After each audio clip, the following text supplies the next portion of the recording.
West బెంగాల్లో Jadavpur university అనే ఒక యూనివర్సిటీ ఉంది. ఈ యూనివర్సిటీ యొక్క మొట్టమొదటి వైస్ ఛాన్సలర్ రిషి అరవిందులు.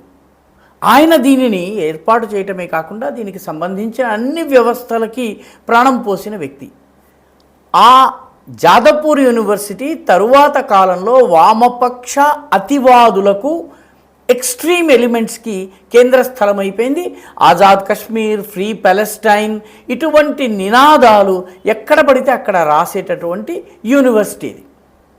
ఈ యూనివర్సిటీలో ఈసారి కొత్త చరిత్ర సృష్టించారు.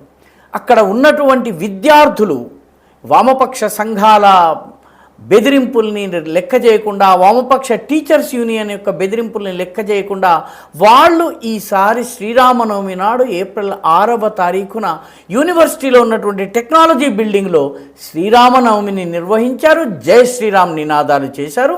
మొత్తం యూనివర్సిటీ అంతా కూడా మార్మోగిపోయింది.